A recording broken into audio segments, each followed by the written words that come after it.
vamos passar a palavra para o nosso companheiro de Jó.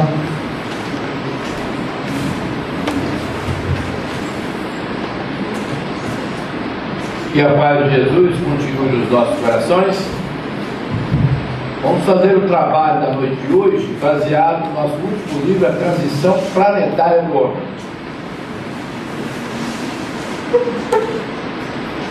Deus é o Criador de toda a eternidade.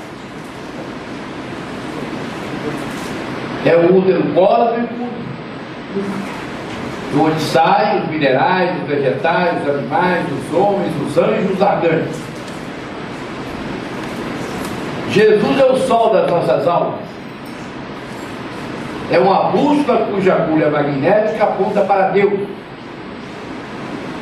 É o nosso corretor de posições das nossas vidas. É o maior dispensador de bens eternos do mundo. E o Espírito imortal, que somos nós,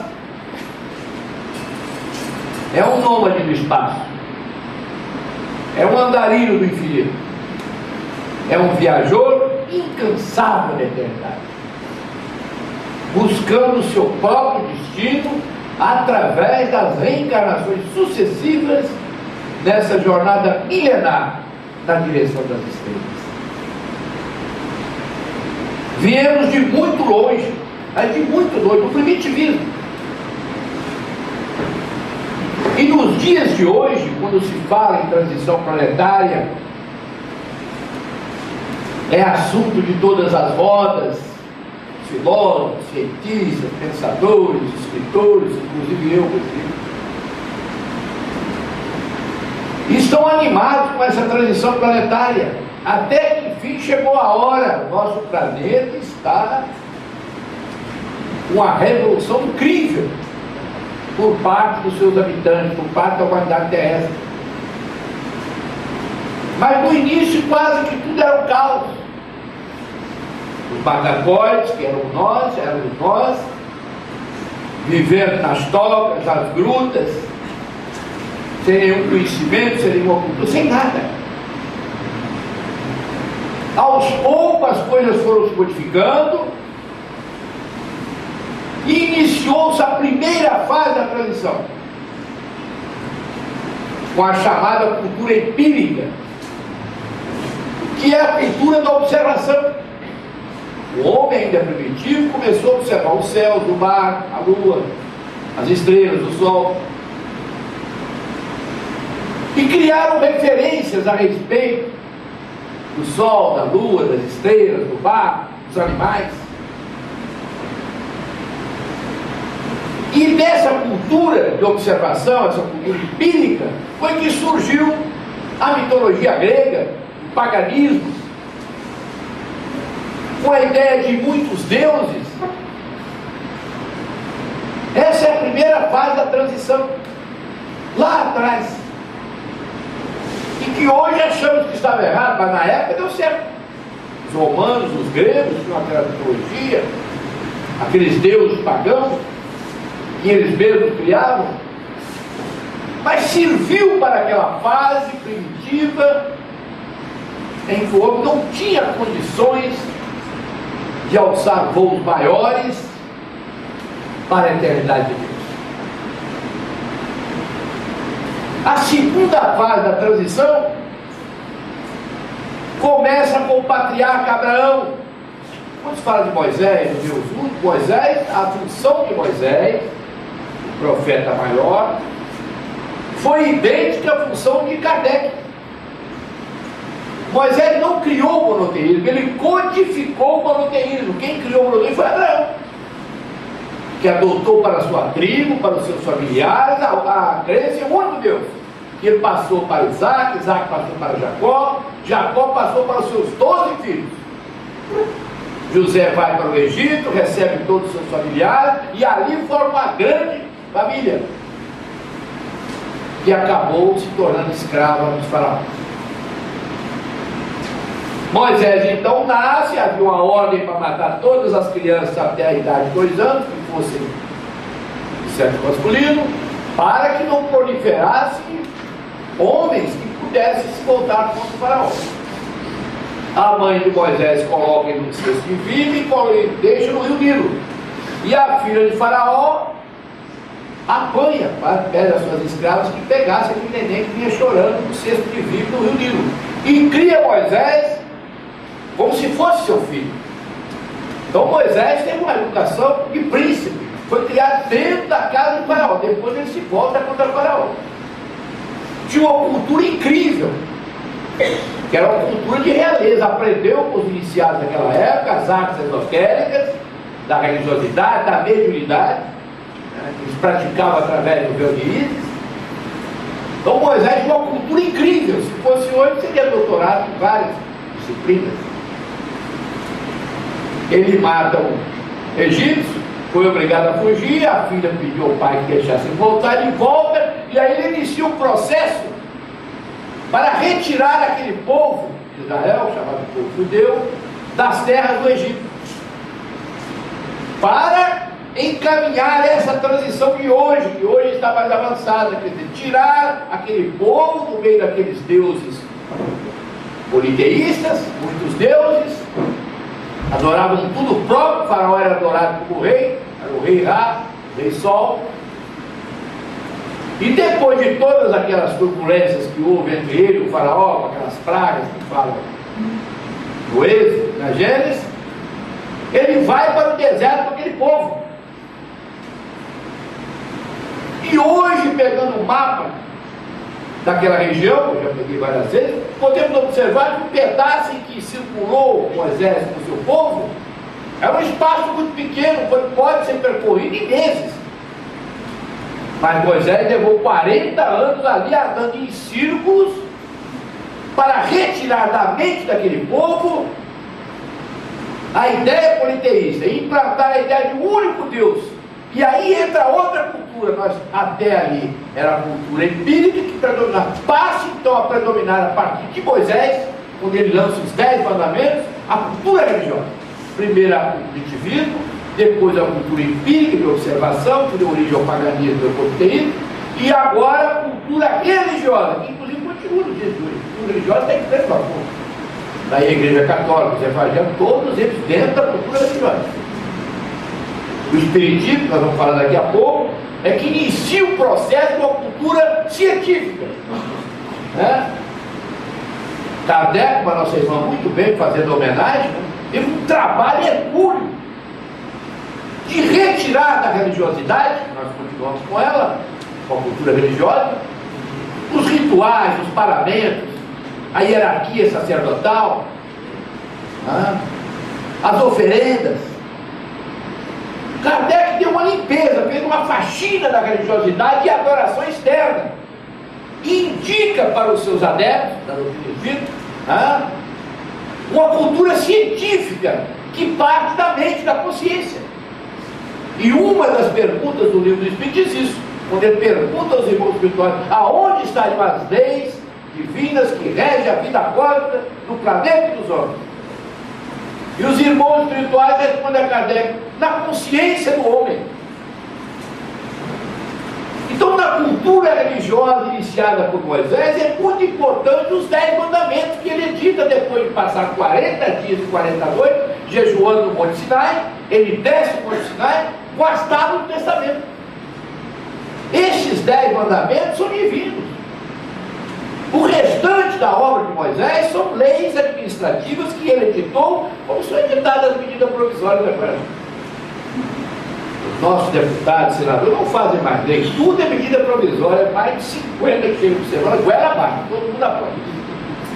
Foi o que Moisés fez. Moisés tinha 10 mandamentos que eram divinos, mas as outras leis que ele editou, leis sobre tudo, inclusive sobre a reforma agrária. Essa reforma agrária que está aqui é muito inferior à reforma agrária de Moisés. A reforma agrária de Moisés, pelas leis administrativas que ele editou, primeiro as terras iam para os deficientes físicos, para os idosos, para as viúvas, e os marmanjos sadios só recebiam por último. Hoje não, hoje quem parte fica com a melhor parte. Editou leis sobre pais, sobre filhos, sobre divórcio, sobre tudo.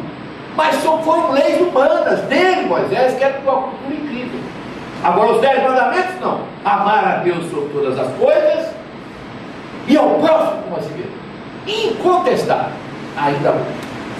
Honrar pai e mãe para que os teus dias se prolonguem na terra. Ele diz ali nesse mandamento que quem quiser viver muito precisa ter esse respeito, esse carinho pelos pais, pelos avós, pelos tios, pelos mais velhos. E hoje já temos a lei do idoso. Essa lei do idoso é um complemento a uma lei de Moisés que já vem, que não era dele, era de Deus. Recebeu mediunicamente. Não importa o nome do Espírito, se era Javel, Jeová, não importa. Era algo divino. Não matar, não roubar, não abençoar, tudo isso nós ainda hoje concretizamos.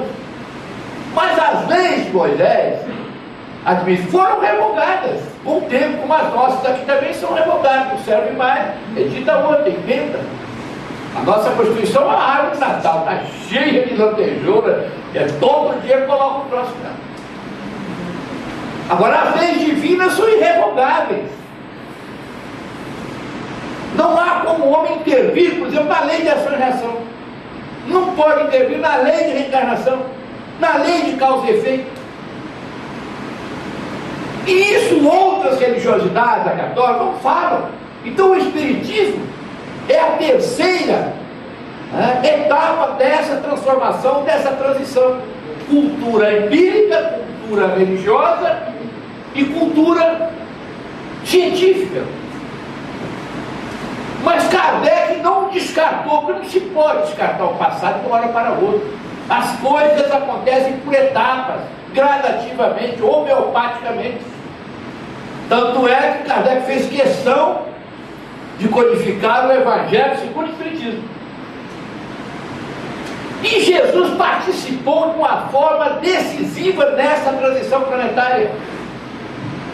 Porque ele não revogou a lei de Moisés. Ele disse isso no Evangelho: não vim para revogar a lei, eu vim para cumpri-la. Então, quando diz que ele retirou de Moisés aquilo que era do homem. Moisés diz: morrerão os pais pelos filhos, os filhos pelos pais, até a primeira, terceira, quarta, segunda, quinta geração. Cometisse uma falta grave na época de Moisés, toda a família era execrada, queimava tudo, todo mundo era assassinado. E Jesus revoga isso: não morrerão os pais pelos filhos de Jesus, e nem os filhos pelos pais, cada um será morto pelo seu próprio pecado. Então Jesus individualiza as nossas ações, individualiza a nossa responsabilidade diante da vida. E hoje nós sabemos, através da codificação kardecista, que o homem é o único responsável pelo seu destino. Somos os únicos responsáveis pelo nosso destino. Somos caçadores de nós mesmos. E o Milton Nascimento, em uma das suas músicas, diz isso: eu caçador de mim.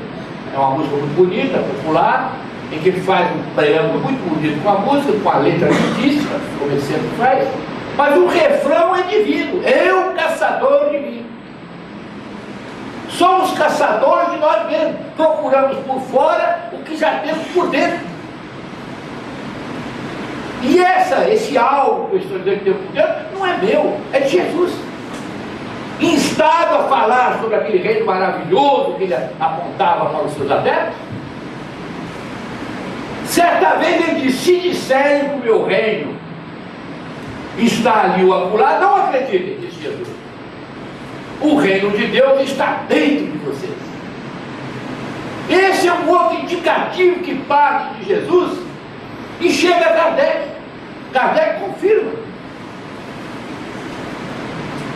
E antes de Kardec, Salomão, o rei Salomão, diz em seu provérbio: feliz é o homem de cujos atos a sua consciência não o acusa.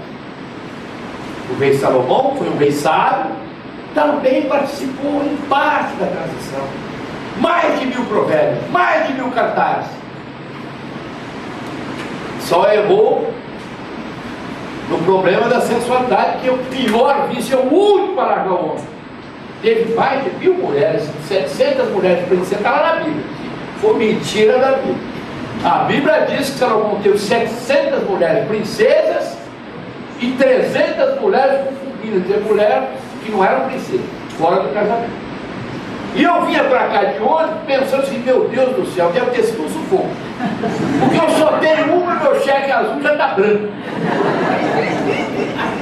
E o meu contra-cheque é contra mesmo, não tem mais nada a favor. Depois que eu dei o cartão para ela, o desconto continua no próximo. Imagina o Salomão comigo. Mas esse provérbio é divino. Feliz é o homem de cujos atos a sua consciência não o acusa. Meu Deus do céu. A partir daí, e Kardec diz na sua qualificação, a felicidade está no cumprimento do dever. Então nós vemos o seguinte, que nós temos um juiz terrível conosco, nos vigiando diuturnamente. E aí, talvez por falta de informações, eu vejo companheiros que eu falar isso. Que a pessoa é obrigada a reencarnar, e Deus castiga, não existe nada disso. Ninguém reencarna para sofrer, nem para espiar por exemplo. Reencarnamos para crescer, para superar, para transcender, para uma série. Agora, no bojo dessas reencarnações, com certeza vem aquilo que fizemos de errado. Jesus disse: ninguém deixará a terra sem que tenha pago até o último centímetro. Está lá no Sermão da Montanha. E o Paulo reafirma nas cartas dele: porque o que o homem semear, isso ele colherá. Estaremos sempre colhendo os frutos amargos das sementes que espalhamos para a retaguarda. Não podemos fugir disso. Do outro lado da vida, depois que atravessamos as águas enigmáticas do rio da morte, depois da morte, e que encontramos a nossa própria consciência mortal, tem livros aí que venderam milhares de exemplares, por exemplo, Violeta na Janela. Mas quem encontrou Violeta foi a Patrícia, uma garota boa, espírito. O anjo da guarda quis fazer uma homenagem para ela, colocou aquela Violeta. Mas eu não vou encontrar Violeta, certamente não tenho certeza. Agora, a consciência, todos nós vamos, não há como. A morte, dentre eu teria capaz de definir a morte o dia todo.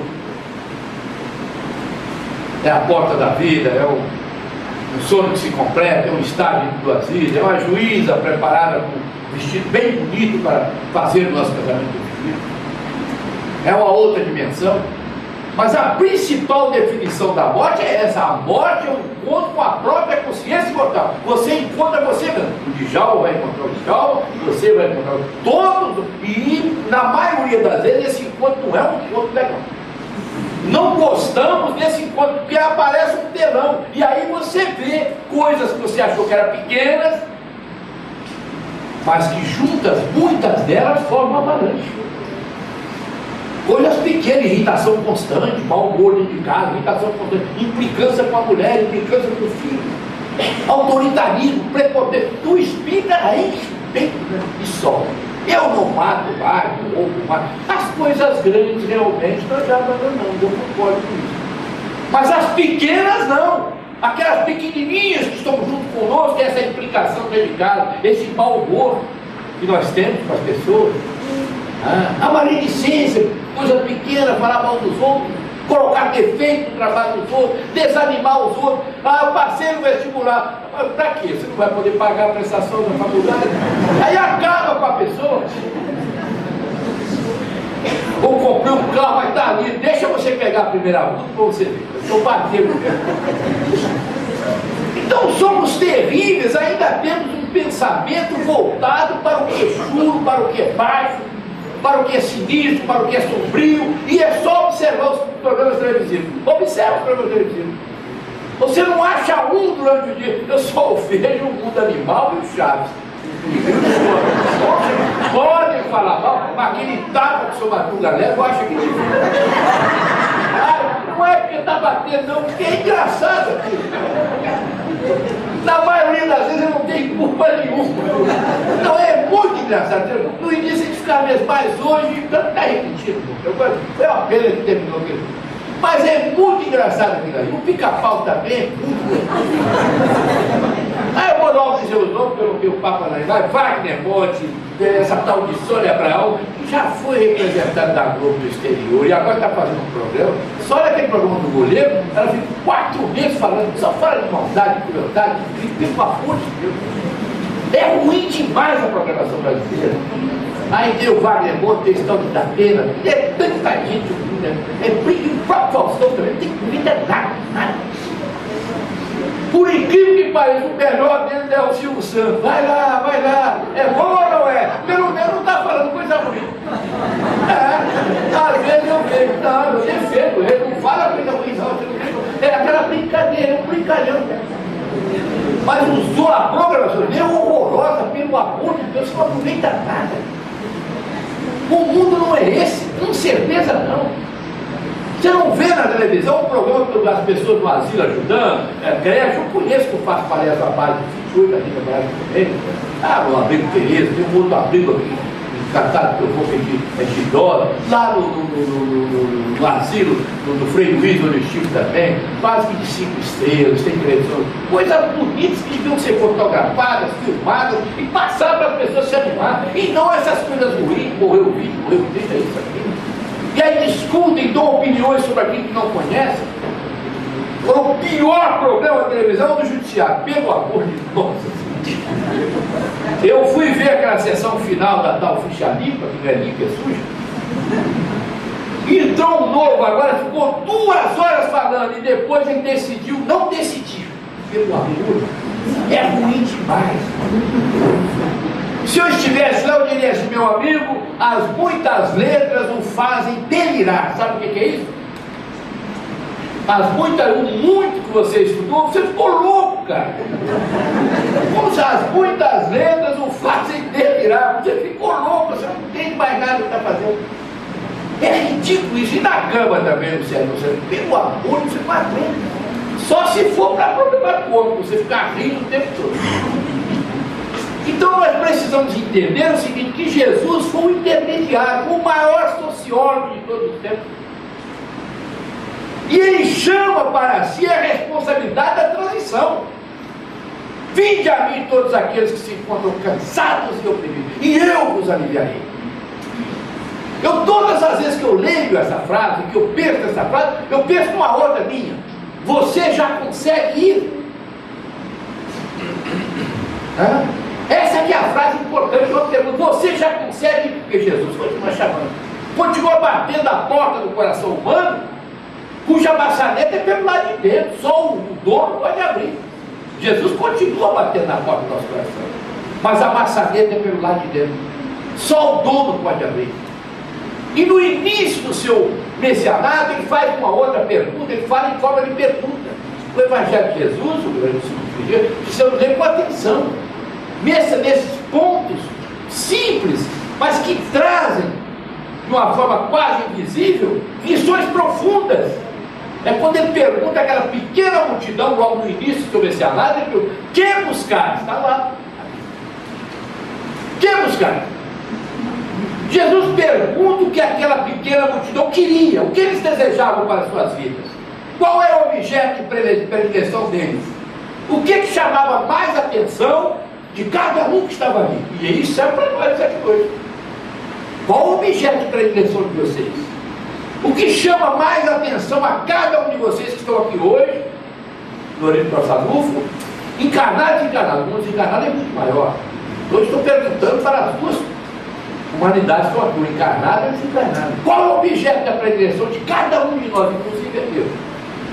O que estamos procurando? Precisamos identificar o quanto antes aquilo que queremos, aquilo que desejamos. E esse desejo precisa ser um desejo transparente, um desejo ético, social, voltado para o bem dos outros. Porque o nosso desejo é uma ordem. Quando desejamos alguma coisa, nós damos uma ordem para nós mesmos. É eletromagnético isso. O nosso desejo se transforma em ondas eletromagnéticas. Assim como a prece, tudo é energia do universo. Nós falamos isso no livro aqui, A Transição Planetária. Precisamos saber essas energias que temos conosco. A energia da mente, a energia do corpo físico, que também tem as suas energias, podem parecer grosseiras na visão do corpo. Mas vendo por um outro ângulo espiritual, nós vamos observar que o corpo físico é sagrado. É um instrumento sagrado. O Paulo diz isso em suas cartas. Eis que temos um altar. Ele considera o nosso corpo físico um altar. E é no santuário desse altar, diz Paulo, que devemos adorar o nosso Deus. O santuário do corpo é a consciência, é a mente.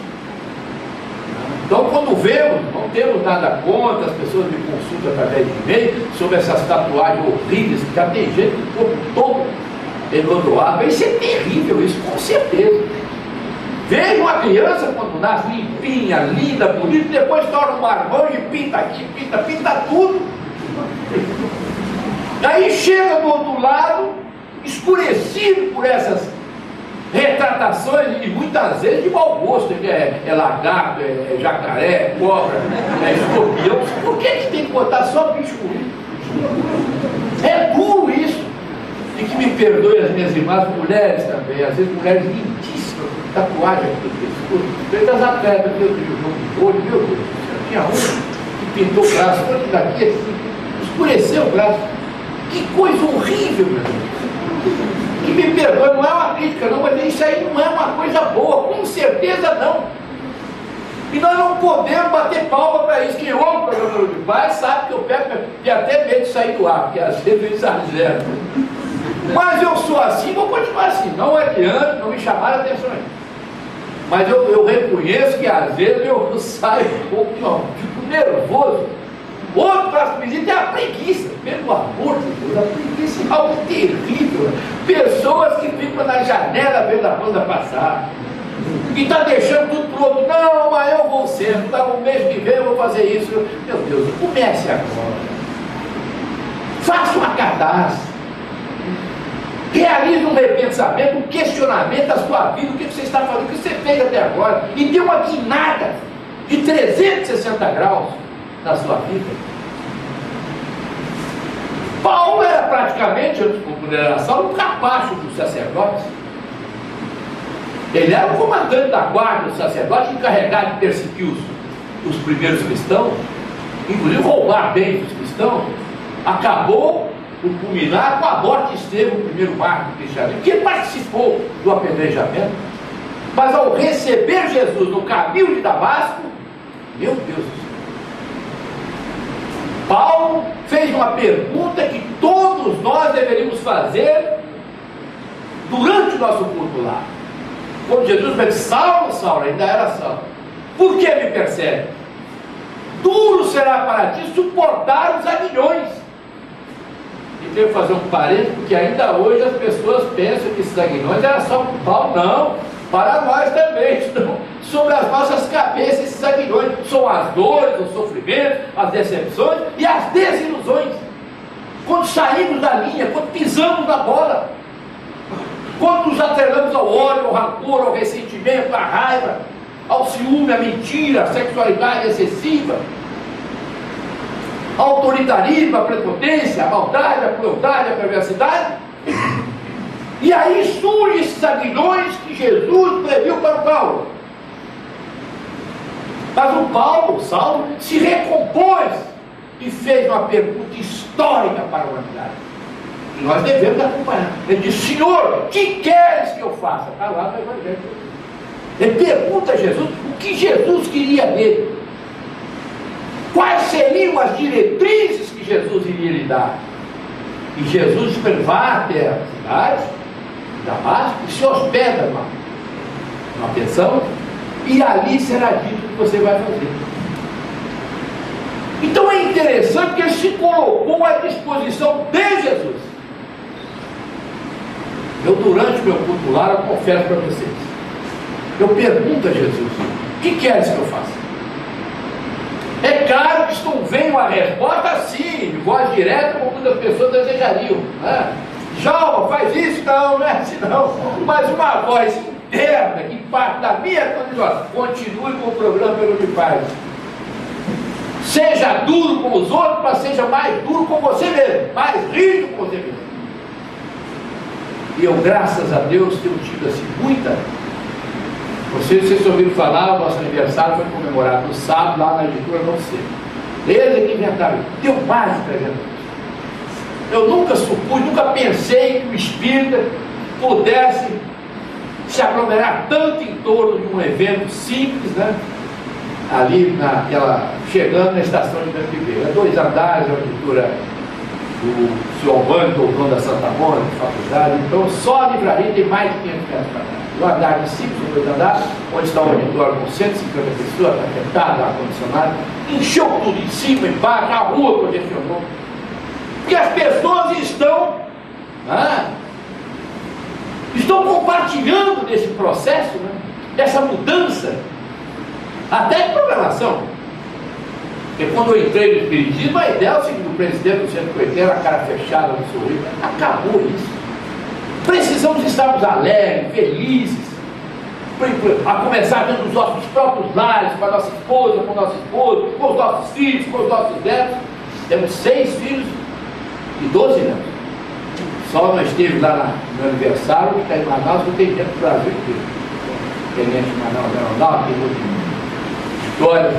Mas os que estavam aqui com a minha esposa, mais os meus filhos, os meus netos, o último deles, o Fernandinho, que é conhecido os ouvintes do programa Pelo de Paz, que às vezes conta as trapalhadas dele. A última foi no carnaval, agora que a mãe não é espírita, e ela sempre compra fantasia para os meninos, para os dois, o Carlinhos e o Fernandinho, que é o bucho gordinho, atarracado, cabelo seco, puxou meu pai.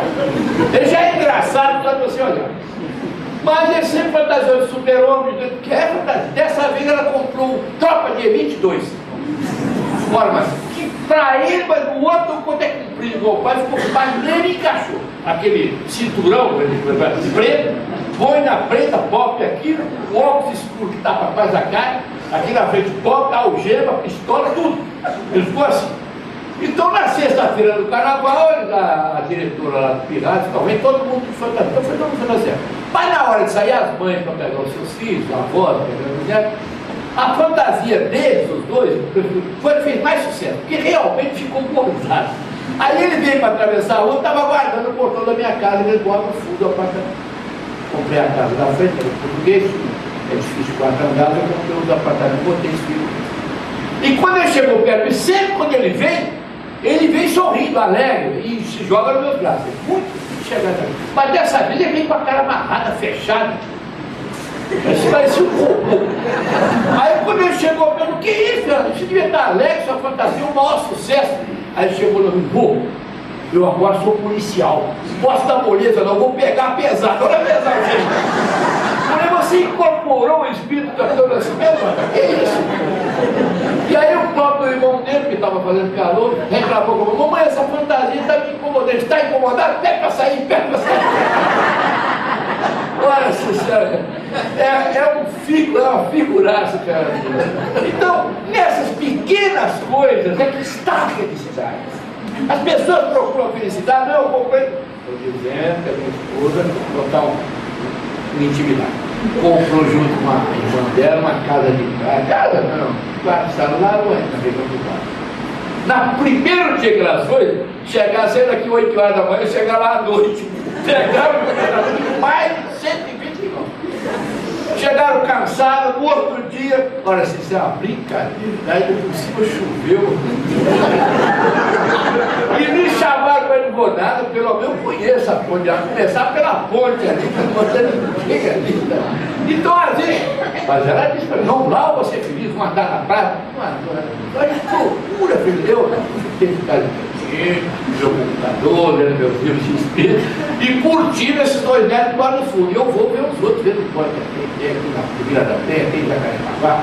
Então é o seguinte: a felicidade começa dentro do nosso próprio lar, com os nossos familiares. Deus jamais colocaria pessoas ao nosso lado se não fosse para um filho único, para um filho divino.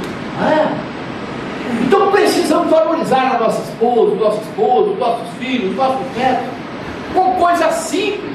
Eu sou mineiro, minha esposa é mineira. Então, às vezes, ela faz uma bronca, eu gosto muito de fubá, erva doce, tudo, então a gente senta fazendo um café gostoso, e a gente toma café uma frente do outro, as lágrimas rolam. É muito gostoso. Esse compartilhamento do esposo com a esposa, com os netos, com os filhos.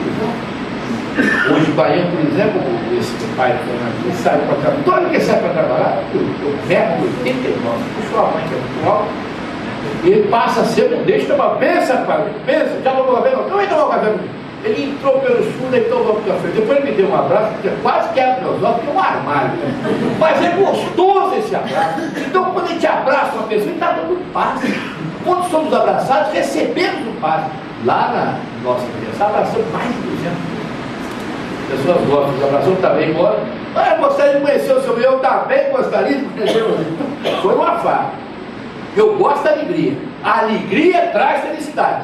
O bom humor traz felicidade. O compartilhamento traz felicidade. A fraternidade traz felicidade. A caridade traz felicidade. Agora, se querem felicidade, é simples. É o mau humor. É o ciúme. É a maldade. É a crueldade. É a implicância. É a irritação constante. Então, precisamos procurar esses fios da felicidade que estão nos envolvendo diuturnamente, mas não percebemos. E nos afastar dos corrosivos mentais. Sem falar dos corrosivos físicos, a droga, o jogo. Fala-se muito da droga, do álcool. Não esquece do jogo. Hoje pela manhã eu fui comprar pão na padaria do como sempre. Lá tem 8 máquinas de caçadica. Agora não é mais caçadica, é caçador. O cara botou uma nota de 10, leva lá. E tinham 2 idosos. Completamos 76 anos. Agora vai ser sábado passado. O diário está assim no sábado da aleluia. Às vezes de vontade, dessa vez não deu, mas 4 anos cai exatamente na data que eu estava ali. Mas então é o seguinte, 2 idosos jogando aqui, foi a mulher esperando o pão em casa, e o cara ali, pelo amor, foi então nas praças jogando aquele dominó, aquela cama, muitas vezes, e depois chega em casa de 3, 4 horas daquela atividade inútil. Aí pode ter defeito em tudo, o arroz, até na água. Essa água está sadoba, mas é a mesma que você bebe todos os dias. Mas está com a mente poluída, né? Uma atividade inútil, uma atividade sombria, que é o jogo. Pavor de jogo. Então eu tenho tanta raiva de jogo que tem da droga, do fumo e do álcool. Então é muito importante nessa transição planetária de agora, a mudança de comportamento. Por isso que eu fiz questão de colocar a transição planetária do homem, porque sem o homem não teremos transição. Vamos supor que não houvesse o homem na Terra. Vocês teriam os mares, mas não teriam os navios, não teriam os barcos, não teriam os submarinos, né? Que foram feitos pelo homem. Teríamos o espaço que nós conhecemos, mas não teríamos aviões, não teríamos os helicópteros, não teríamos satélites. É isso aí? Os rios, da mesma coisa, não teríamos as pontes, a cidade, teria apenas espaço vazio, não teria os edifícios, as casas. Então o homem é o construtor maior de tudo que existe para ele. Deus é o Criador e nós somos co-criadores. Eu estou aqui à minha frente com a mesa de madeira. O homem não fez a árvore, Deus fez a árvore, mas ele vai lá, corta a árvore, transforma em tábuas, e as tábuas ele faz a mesa e faz a cadeira. Somos co-criadores, às vezes em plano maior e às vezes em plano menor. Ela forma de Kardec. Kardec foi um co-criador em plano maior, porque codificou a doutrina de alcance mundial. E eu sou um co-criador em plano menor, porque estou aqui falando da doutrina. Então podemos sermos úteis em todos os quadrantes da Terra, em todas as posições que estivermos assim atrelados. Na medida que nós nos esforçamos e nos apresentamos como voluntários para o trabalho. O trabalho não só é a maior fonte de renda material, como é também a maior fonte de renda espiritual. Então Kardec implantou em 1857, a partir do Espírito, a cultura científica.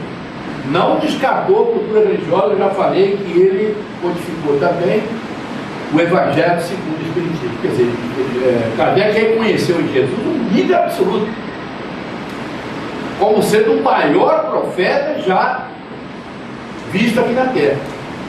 Então nós continuamos, a cultura empírica que está desaparecendo, mas ainda temos até a cultura empírica, ainda temos, os índios, por exemplo, ainda estão atrelados à cultura empírica. Então quando se fala também, outra coisa terrível, quando se fala assim de discriminação de homossexuais, discriminação de cor, as pessoas esquecem da discriminação com os índios. Primeiro a igreja oficial, católica, que achava que eles não tinham alma. E agora não, tem que permanecer nunca. Quer dizer, o governo vai lá, faz aquela fantasia, tem a FUNAI, tem o tal do Conselho Nacional do Índio, são milhões que são funcionários que não acabam mais, e os índios continuam nisso. Dividindo a reportagem, terrível. A menos de 2 meses sobre os índios. De cada 6 índiozinhos que nascem, cada 10, só escapam 6. 4 morrem de mordida de cobra, ou de infecção, ou de lombriga, que é muito da minha caçada de cisera. É uma coisa terrível.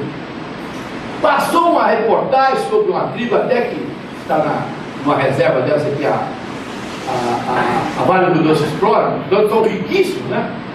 Então, parece que 20 famílias dentro daquela oca. A oca é aquele troço grandão de palha. Meu Deus do céu, por que não podem fazer casa para os índios? Por que não faz uma casa de quarto, sala, cozinha, com banheiro, né? Por que não dá botina para eles, para que eles possam andar na mata ali sem espetar o pé, sem ser mordido por cobra? Por que não dá rede, não ensina a pescar, dá um anzol, uma isca artificial? Ele nem usa mais isca de minhoca nem nada, são iscas artificiais. E tudo com aquela ideia de que eles não gostam, que vai quebrar a tradição, coisa nenhuma. O americano matou 90% dos índios. Mas os 10% que sobraram, hoje tem posto de gasolina, tem tudo, formaram a cidade. Investem, continuam vestindo aquelas roupas coloridas, bonitas. Na Bolívia, que é um país muito mais atrasado que o Brasil, os índios se vestem completamente com roupas indígenas, de acordo com a tradição deles. Só aqui que vai aparecer todo mundo nu. Porque as nossas autoridades discriminam os índios. É algo terrível isso. E são seres humanos como nós. Ah não, mas eles não querem isso. Ah, meu Deus, isso me faz lembrar a história do cachorro. 2 companheiros, tinha cães e discutindo com o outro lá. O meu cão só come esnobando, né? Essa ração caríssima, né? Toda cheia de nutrientes. Aí como o outro estava esnobando muito, eu falei, engraçado, meu cachorro não come nem filé, o meu cachorro não come filé, então não dou. É o caso do índio. Eu não tenho casa porque ninguém dá casa. Não tem uma enxada para plantar, Embrapa, podia mandar para lá uma pessoa especializada, né? Com sementes para que eles pudessem plantar, tratores para que eles pudessem arar a terra. E aí, politicamente, o que eles fazem? Dão terra que vai daqui a Brasília, a reserva da Raposa, vai daqui a Brasília, vai chegar num planto nem em volta da casa, porque uma reserva daqui até lá. Eles já sabem que eles não vão plantar. E aí ficam manipulando. É algo terrível. A discriminação política é muito pior do que a discriminação de cor e a discriminação por homossexuais. É algo terrível. Fazendo com que eles permaneçam no primitivismo, na cultura empírica da transição. Então temos ainda. Como tem na Rússia, os esquimós, tem em outras partes do mundo também tem. Então nós vemos então o seguinte, que vem a cultura religiosa explorada principalmente pela igreja tradicional, pela igreja católica, que quando viu em determinada parte da história que estava perdendo o controle dos fiéis, criou a Inquisição. A Inquisição foi algo terrível, que torturava e matava todos aqueles que não rezavam na cartilha. Primeiro, pode ser até que matava alguém que era contra, mas depois, né, todo tipo de maldade em contra delatores. A Inquisição teve centenas de atos. Ele não gostava do vizinho, dizia que ele era ateu, que ele era isso, que queimava alguma coisa dentro de casa, e lá ia o cara para botar a cabeça, botava com fervete, queimava com ferro engrado, matava os poucos. E até hoje não se reconciliaram com isso. Não vieram a público para dizer, olha, pisamos na bola. Primeiro as cruzadas, as cruzadas ficam muito atrás, mas também, as cruzadas também eram empreitadas, né, sinistras, comandadas por padre, pela igreja católica, para invadir o território dos árabes, e não só matar, como saquear. Começa primeiro, depois começa a roubar. Igual a Segunda Guerra Mundial. Hitler matou milhões de judeus, não foi só porque eles eram diferentes, não, matou para roubar. Ele queria o dinheiro dos judeus. Então nós precisamos preservar a nossa mente, colocar a nossa mente a caminho do bem, do ponto bem, para que nós não possamos corromper com toda essa maldade, essa crueldade que nós vemos no nosso dia a dia. E a nossa doutrina, a doutrina consoladora, a doutrina da cultura científica, quer dizer, é uma transição gradativa, homeopática, que não vai acontecer de uma hora para outra. Eu tenho 5 livros de completar em casa, de vários autores. E tem um de Minas que diz que vão chegar espíritos superiores, vai limpar o umbral, limpar isso. Não, seria maravilhoso se viesse realmente uma legião de espíritos superiores e fizesse uma limpeza, principalmente dos morros cariocas. Mas isso não vai acontecer, meu Deus. A transição é do homem individual, cada um de per si precisa mudar o comportamento, mudar os pendores, mudar as tendências. E aí a coletividade como um todo vai se harmonizar. Mas enquanto estivermos atrelados a todo tipo de viciações, a todo tipo de desejos e paixões, né, e nós vemos, vou voltar aos programas televisivos, bailes, chulos, sombrios, trevosos, que passavam só a noite ou nos clubes, agora está passando parece que 2 horas da tarde, tem lá, vou citar nome aqui, furacão não sei o quê, com praticamente as mulheres desnudas, e com trejeitos, e durante o dia, com crianças na sala e tudo. Então, enquanto houver essa permissividade, enquanto houver essa lascividade por parte dos homens e das mulheres, todo mundo atrelado ali num tipo de divertimento, que pode até dar uma alegria temporária, mas traz muita tristeza, muita dor e muito sofrimento no futuro, como acontece no carnaval. Fala-se muito da alegria do carnaval, fala-se do turista, do dinheiro que arrecadou, fala nas escolas que ganharam, naquelas que perderam, mas esquece de falar do resultado do carnaval. Das centenas de moças que se engravidam no carnaval, muitas vezes com 12, 13 anos para fazer. Das centenas de pessoas, homens e mulheres, que se viciam durante o carnaval. Conversa, conquista um cigarrinho, uma boca de óleo, e depois se torna alcoólico. Depois se torna viciado. Então essa transição não vai operar enquanto isso estiver sendo permitido, enquanto estiver sendo evidenciado. O nosso planeta Terra, esse planeta que todos nós amamos, na realidade é um astro, é uma estrela. Os astronautas viram no espaço, que ela é uma bola lindíssima, com uma aura lindíssima de luz. Então o nosso planeta não é esse local sujo, como nós pensamos, é um astro que gira no espaço e está caminhando aceleradamente para a constelação de Hércules, uma das áreas mais rarefeitas do mundo. Mas só chegaremos lá quando nos despirmos desses trajes mulambecos que nós usamos ainda hoje. Do ódio, do rancor, do ressentimento, da raiva, da maldade, da crueldade, do autoritarismo, do ciúme, da mentira, da maledicência. Enquanto estivermos vestindo esse tipo de roupa, dificilmente alcançaremos essas áreas rarefeitas, iluminadas do infinito de Deus. Mas estamos trabalhando para isso. A doutrina espírita é o caminho. É a catapulta de impulso que vai levar essa humanidade para essas zonas iluminadas do espaço. Mas isso não vai acontecer de uma hora para outra. Isso não é automático, isso não tem gratuidade. Não é um milagre, como muitas pessoas pensam. Serão necessários centenas e centenas de anos. Mas nós só estaremos trabalhando aqui e além. Enquanto isso, as pessoas perguntam como é que o espírito se sublima. Não é possível. Na medida que você cumpre com o seu dever, do outro lado da vida, do outro lado da vida é você mesmo que faz a sua iluminação. É você mesmo que se autotransporta. Eu vou dar um exemplo do Chico. Quem não conheceu o Chico, quem não falou com o Chico, enquanto ele esteve em Pedro Leopoldo e depois no Uberaba, agora está difícil. Porque ao chegar no mundo espiritual, com certeza o Chico, a sua vibração aumentou consideravelmente. E ele foi alçado para outras regiões. Então não é ele que não quer falar conosco, não. A hierarquia do outro lado da vida é vibratória. Os comprometidos vibram para baixo e os iluminados vibram para cima. Não tem novidade nenhuma. Então o céu, inferno, purgatório, trevas e abismo não são locais circunscritos. Não são locais fixos aonde Deus colocaria ali fulano, beltrano, ciclano. Céu, inferno, purgatório, trevas, abismo, são estados da alma.